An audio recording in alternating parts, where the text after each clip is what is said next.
하나님의 말씀은 에베소서 4장 1절에서 16절까지의 말씀입니다. 우리 말씀 함께 봉독하겠습니다.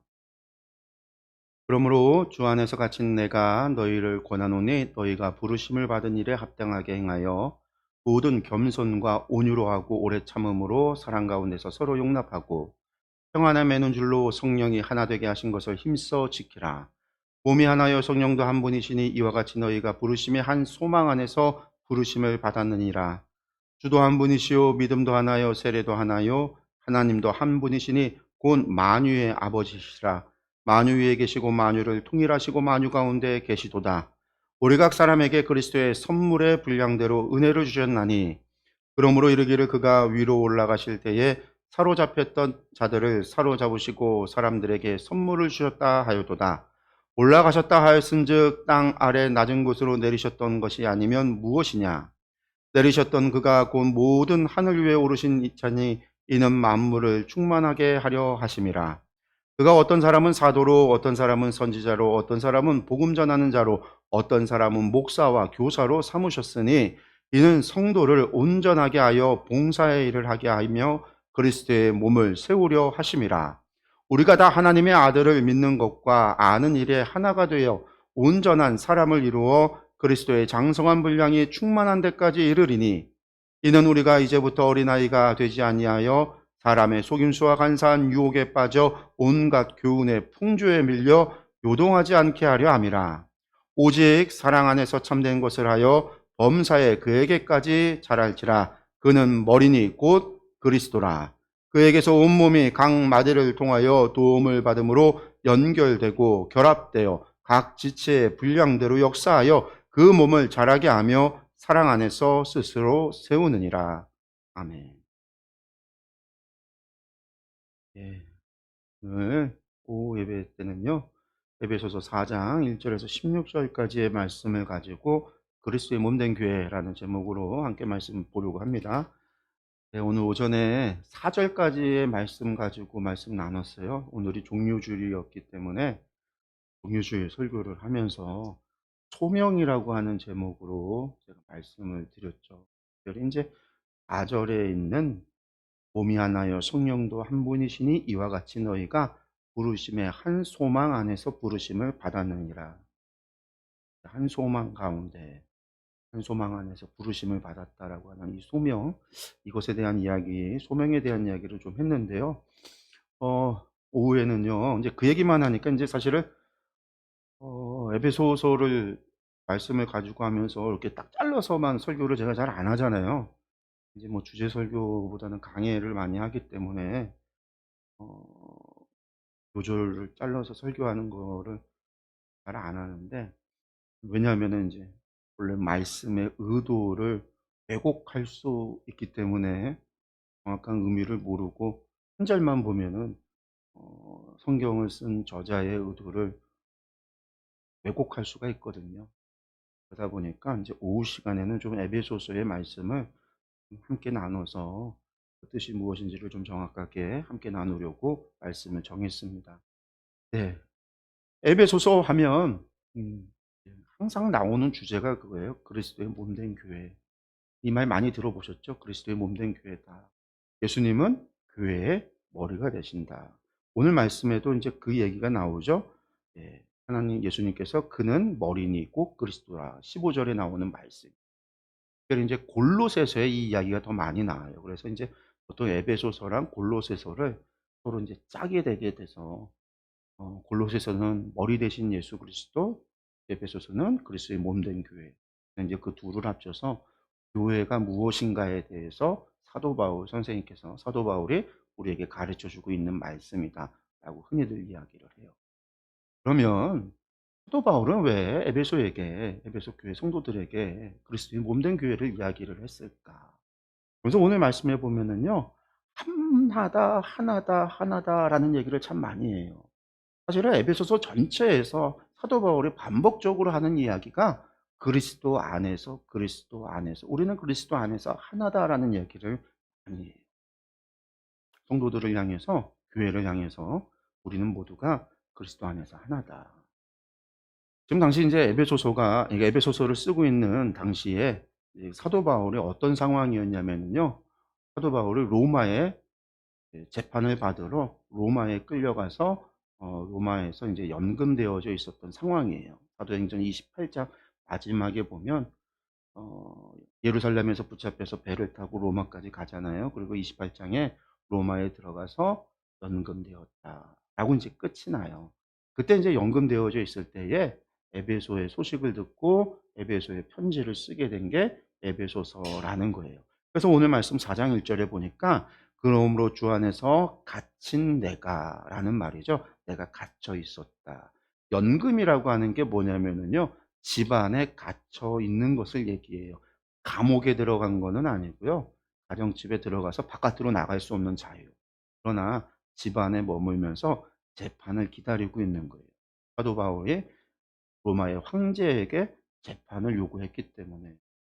2년 동안 재판을 기다리다가 결국 재판을 받지 못하고 이제 풀려나게 되거든요. 그 이후에 인제 다시 한번 네로 때에 붙잡혀서 옥에 갇히게 되고 순교하게 되시는데, 이 연금되어져 있을 때 인제 사람들이 많은 사람들이 에베소 이제 교회 성도들뿐만 아니라 바울 사도께서 세웠던 교회들의 성도들이 바울 사도가 로마에 가서 인제 재판을 기다린다. 재판을 받는 연금되었다. 갇혀 있다라는 소식을 듣고 사람들이 인제 방문을 하고 사도 바울을 위해서 이제 필요한 것들을 전해 주기도 하고, 사도 바울이 건강한지 그렇게 문제 한마디로 말해서 면회를 오기도 하고, 그런 일들이 많이 있었어요. 그때 인제 에베소 교회의 소식을 듣고 나서 이 편지를 쓰게 된 건데, 에베소 교회의 소식을 들었는데 에베소 교회에 어떤 일이 발생을 했냐면 여러 가지 문제들이 발생을 한 거예요. 근데 에베소 교회는요 좀 특별한 교회입니다. 어떤 게 특별하냐면 사도 바울이 교회를 개척을 했던 교회들 가운데, 물론 에베소 교회는 직접 처음부터 개척한 게 아니라 거기는 이미 교회가 있었고 있었던 교회에 사도 바울이 가서 그 교회를 크게 키운 거예요. 근데 사도 바울이 전도 여행을 갔을 때 1차 전도, 2차 전도, 3차 전도 갔을 때 그 기간들 가운데 가장 한 곳에서 가장 오래도록 사역을 했던 곳이 에베소라는 곳이에요. 특별히 에베소에서 두란노 서원이라는 곳에서 약 3년 동안을 말씀을 가르치면서 제자들을 키웠거든요. 그래서 인제 그 두란노 서원이 에베소에서 3년 동안 사역했다라고 하는 사도 바울이 이 상징이죠. 그래서 인제 우리나라에도 이제 두란노 서원이 이제 두란노 출판사가 있잖아요. 그게 그 출판사예요, 두란노 서원. 그래서 사도 바울에게 있어서는요, 에베소 교회는요, 아주 인제 마음이 가는 많은 교회를 이제 개척했지만 그 가운데서도 가장 오래도록 머물렀던, 데살로니가 교회는 3 주밖에 못 있었던 교회인데 에베소 같은 경우는 가장 오랜 시간을 머물면서 가장 오래도록 목회 사역을 했고 말씀을 전했고 많은 제자들을 키워냈고, 그리고는 그 에베소를 떠날 때는요 아주 심한 박해를 받았어요. 어떤 박해까지 받았냐면 성경에 보면 사도 바울이 붙잡혀서 무슨 죄수와 함께 마주했다라는 그런 표현들이 보면 아마도 실제로 사도 바울이 에베소에 원형 경기장이 있었거든요. 로마의 원형 경기장. 붙잡혀서 거기에 끌려가서 그런 원형 경기장에 그런 일들을 겪었던 것이 아니었는가.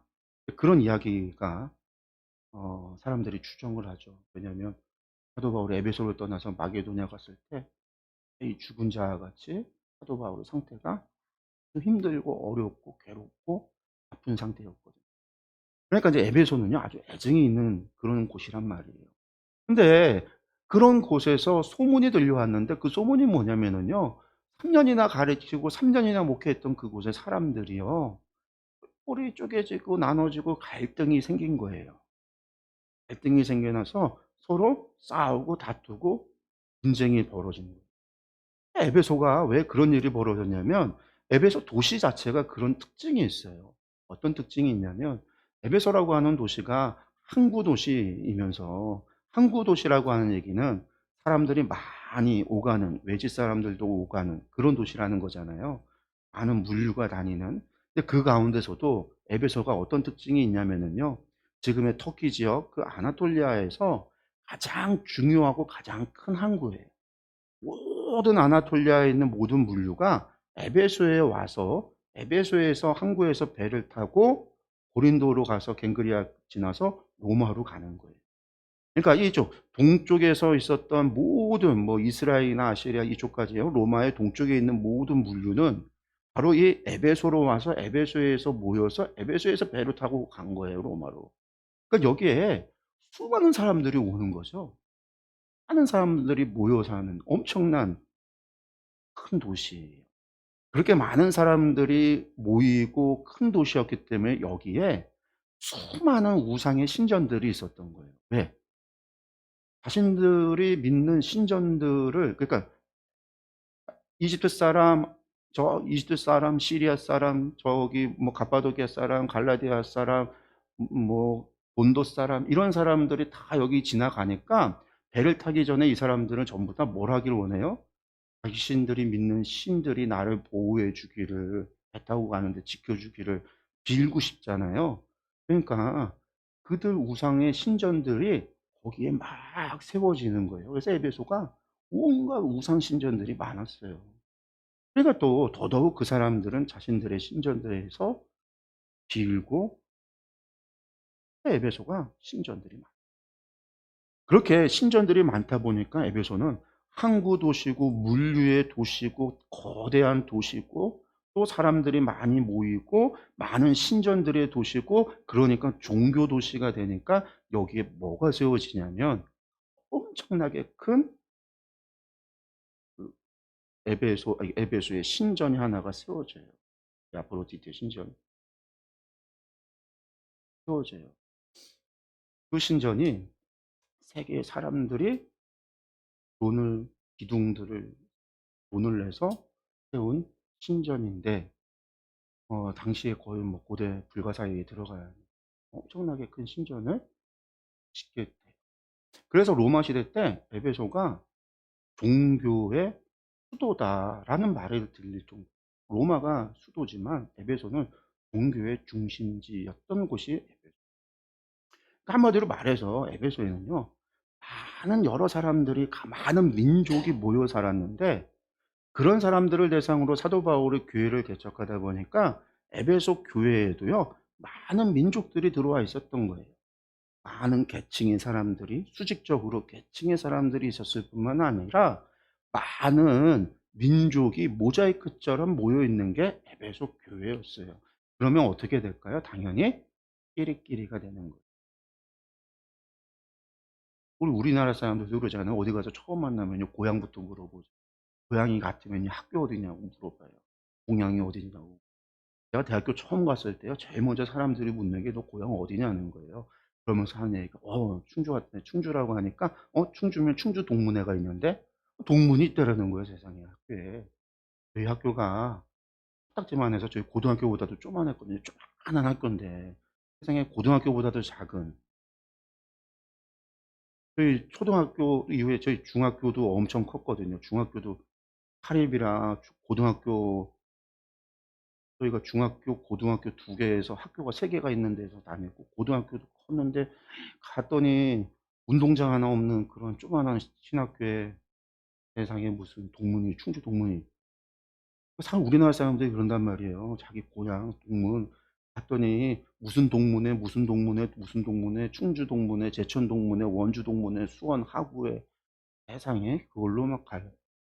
근데 에베소가 민족들이 막 그렇게, 그러니까 교회가 그렇게 됐을 때 여러분들 카리스마 있는 어떤 지도자가 있으면요, 그 사람들 다 휘어잡고선 끌고 갈 수 있겠지만 그런 사람이 없으면요, 어떻게 될까요? 이 사람들이요, 끼리끼리 모이고 끼리끼리 작당하고 끼리끼리 싸우고 끼리끼리 해요. 물론 교회도 그렇잖아요. 이게 오늘날만의 문제가 아니에요. 예수님 당시에도 유대인들 가운데서도 그랬고요, 사도 바울이 세웠던 교회도 그런 문제가 있었다라는, 그런 문제가 있었기 때문에, 그런 소식을 들었기 때문에 사도 바울이 에베소에 편지를 쓴 거예요. 그래서 하는 얘기가, 가장 많이 하는 얘기가 뭐냐면 우리는 뭐다? 그리스도 안에서 하나다. 민족이 중요한 게 아니라 나는 이집트 사람이요, 나는 시리아 사람이요, 나는 유대 사람이요, 나는 수리아 사람이요, 나는 안디옥 사람이요. 나는 어디 사람이요가 중요한 게 아니라, 나는 고향이 어디다라는 게 중요한 게 아니라, 나는 종이요, 나는 자유인이요, 나는 관리요, 나는 어떤 지배계급에 있는 부자요, 그런 게 중요한 게 아니라 우리는 모두 그리스도 안에서 하나다라는 거예요.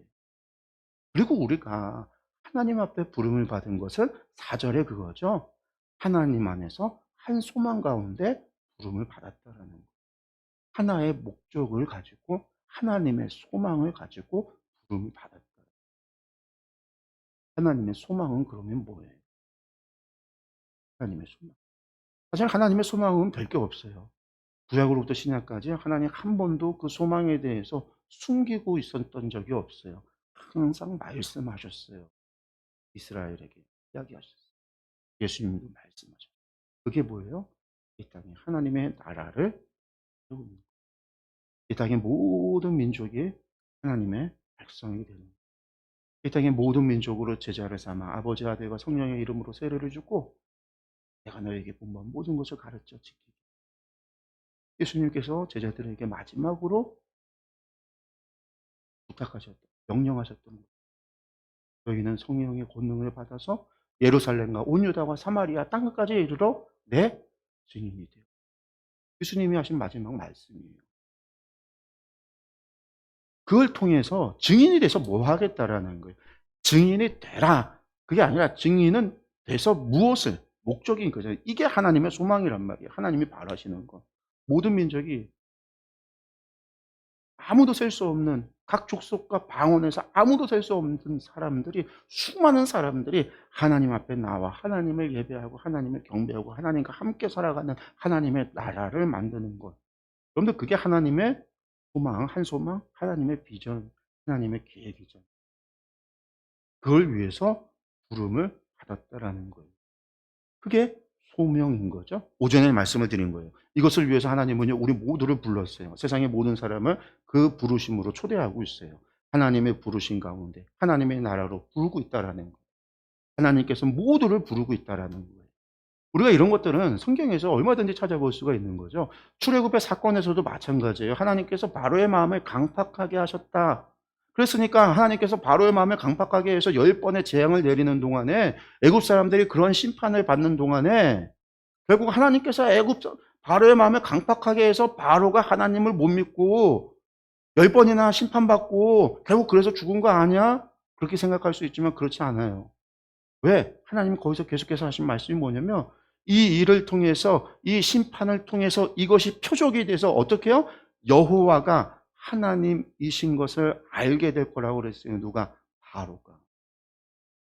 10번의 재앙 이후에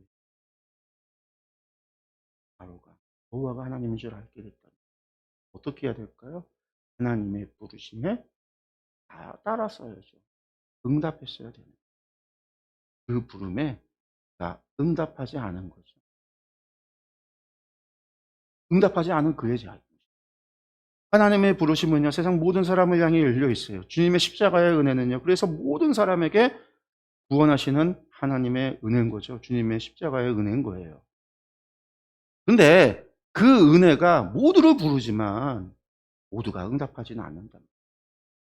또한 그것을요, 모두에게 전해줘야 되는데, 전해지기 위해서는요, 누군가가 가서 전해야 된다는 거예요. 그래서 사명이 필요한 거예요. 하나님은 사람을 통해서 일하시는. 그래서 사명이 있는 거죠. 근데 그게 모두에게 똑같이 주어지는 게 아니라, 오늘 말씀에 우리 각 사람에게 7절이죠. 그리스도의 선물에 분량대로 은혜를 줬다. 분량대로 줬다라는 능력. 하나님께서 아신다라는 거죠. 믿음만큼. 그 사람이 감당할 수 있을 만큼.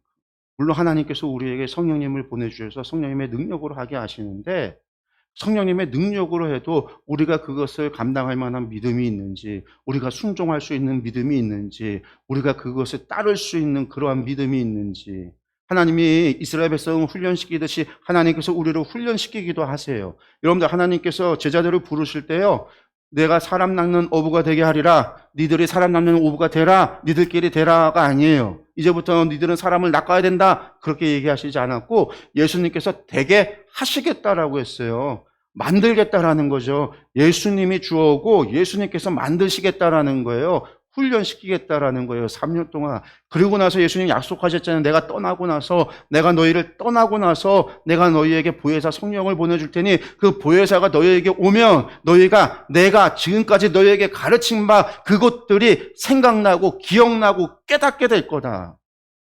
그래서 예수님 부활하셨을 때 제자들이 부활하신 예수님을 만났을 때요. 부활하신 예수님을 만나고 40일 동안 함께 하면서도요. 제자들이 정신 못 차렸어요. 사도행전 1장을 보면은요. 그래서 예수님 이제 예루살렘 가서 뒤집어 엎습니까? 제자들의 질문이 그 질문이에요. 1장의 질문이. 이제 죽음 이기고 부활하셨으니까 주님, 하나님의 나라가 이제 오는 겁니까? 예수님의 말씀이 거잖아요. 알 필요 없다. 사람 누구도 하나님만이 아시는. 저는 그거 알 필요가 없다. 그리고 예수님께서 승천하시고 열흘 뒤에 약속하신 보혜사 성령님을 보내주셨을 때 제자들은요 더 이상 예수님의 오른편에 왼편에 싸우질 않았어요. 제자들이 한 건 뭐예요? 자신이 분량대로 받은 은혜대로 몸을 전합니다. 어떤 사람은요, 야고보는요, 은혜 받고 나서 성령님 받고 나서 몇 달 되지도 않아서 바로 순교해서 죽었어요. 사도 요한은요, 오순절에 성령 받고 나서요, 수십 년을요 복음 전하지도 못했어요. 그래서 스스로 절망 가운데 나는 사도가 아닌가 보다. 그런데 수십 년이 지나고 나서야 다 늙어서 할아버지가 돼서야 말씀을 전하기 시작. 그리고 그가 요한계시록을 쓴 거예요. 어떤 사람은요 믿음의 분량들이요 로마는 인도에서 순교를 당했고 어떤 이는요 아프리카에서 순교를 당했고요 어떤 이는 저 아나톨리아에서 순교를 당했고요 어떤 이는 로마에서 순교를 당했어요. 어떤 이는요 거꾸로 십자가에 매달려 순교를 당했고요 어떤 이는 참수당해 죽었고요 어떤 이는 성에서 떨어져 죽었고요 어떤 이는 돌에 맞아 죽었고요 어떤 이는 그냥 자연사했어요. 믿음의 분량대로. 사도들도 달랐다고요. 초대교회 교인들도 달라. 이름조차 기록되지 않았던 어떤 이들을 통해서 하나님은요 시리아의 안디옥 교회를 세워서 그곳에 이방인 선교 기지로 세웠어요. 이름조차 모르는 사람들을 통해서.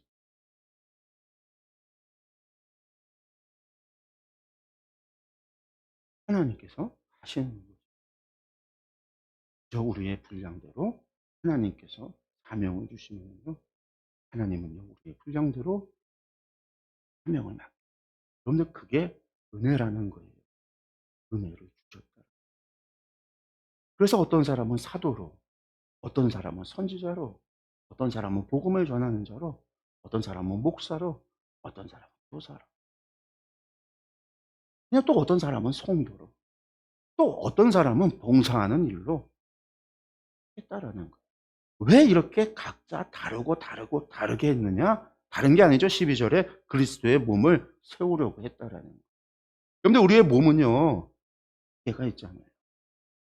모두가 우리 몸에서 가장 빛나는 데가 어디예요? 얼굴이죠. 가장 눈에 띄는 게 얼굴이잖아요. 아니 나는 다 그러니까 난 제일 눈에 띄는 얼굴을 할래. 그냥 얼굴만 많이 있어 봐요. 그럼 그게 괴물이지. 그렇잖아요. 얼굴만 막 있어 봐요. 얼굴만 커 막 그 앤트맨이었나? 영화 마블의 앤트맨이었나? 거기에 보니까 영화 그 최근 거 그걸 보진 않았는데 거기에 보면은 머독인가요? 그 사람이 이제 머리만 있고 팔다리가 요렇게 영화가 그런 게 나와요. 얼굴이 멋있다고 얼굴이 눈에 띈다고 나타난 다 얼굴만 그래서 얼굴만 이렇게 있으면 어떻게 괴물인 거예요. 손의 쓰임이 제일 많네? 그 손만 딱 하면 어떻게 주먹왕 랄프지 뭐. 눈에 보이지 않는 발바닥이라고 해도 없으면 사람은 성장 떨어져 있지 못하고 눈에 보이지 않지만 필요하고 아무것도 아닌 것 같지만 있어야 되는 게 제자리에 있을 때에 그리스도의 몸이 온전히 세워진다라는 거예요. 우리의 역할이 무엇인지는 우리는 내가 정하는 건 아니에요. 하나님께서 정하죠. 하나님의 교회니까. 하나님께서 우리를 나를 더 잘 아시는 분이 하나님. 하나님께서 나를 가장 필요하고 원하는 데에 사명을 주시고 그리스도의 교회를 세우기 위해서 분량대로 은혜를 주시며 나에게 사명을 주신다라는 거예요. 그걸 위해 우리를 부르신 거죠. 소명을 주신 거예요. 그 소명이 무엇인지 우리가 찾아야 된다라는 거예요.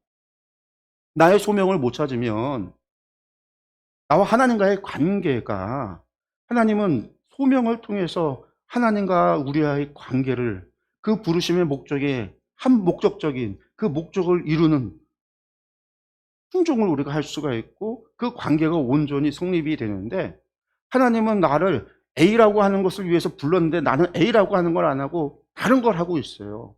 그러면 나는 어떤 존재예요? 암적인 존재예요. 여러분들 그게 암이잖아요.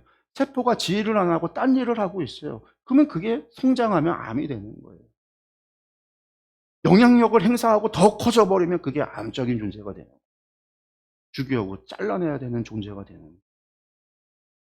내가 나의 소명을 알지 못하면, 내가 나의 사명을 알지 못하면요, 하나님과 나의 관계가 단절될 수밖에 없는 거죠. 그래서 우리는요, 하나님 앞에 물어야 돼요. 여쭤봐야 돼요. 하나님, 저를 부르셨어요. 주께서 저를 택하여 부르셨습니다. 주께서 저를 택하여 구원하여 주셨잖아요.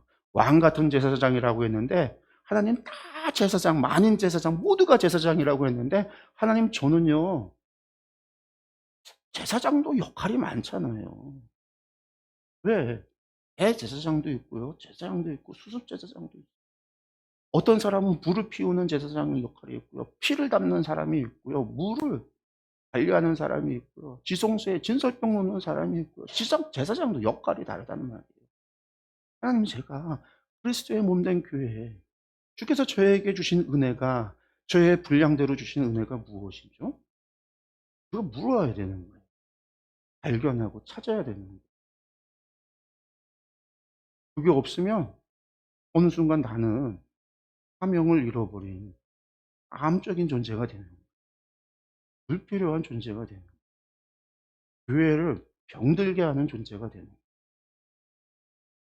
교회 안에서 싸우고 다투고 분란을 일으키는 많은 사람들을 보면요. 사명을 모르는 사람들.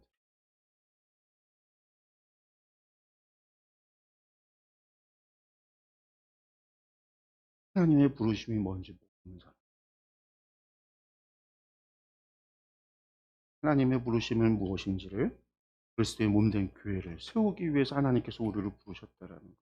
이 땅에 하나님의 나라를 그리스도의 몸된 교회를 하나의 그 교회를 세우기 위해서 하나님이 우리를 부르셨다라는 사. 거기에 날로 먹을 생각해서는 안 된다.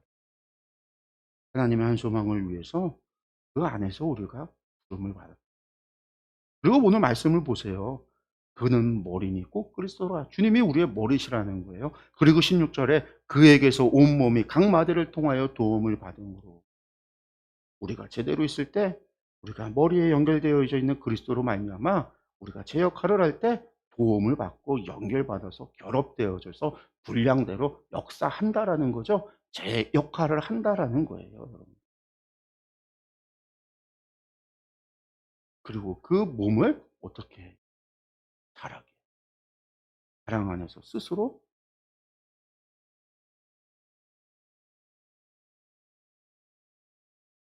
사도 바울은 에베소 교회에게 그 분란이 많았던 쪼개지고 나눠지고 서로 다투는 그들에게 다투지 말라는 거예요. 어쩌면 그들 가운데 리더십의 문제가 갈등이 있었을지도 몰라요. 서로 누가 교회의 권리를 차지해야 된다.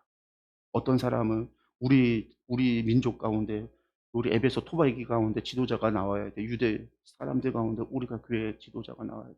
뭐 그런 다툼이 있었는지도 몰라요.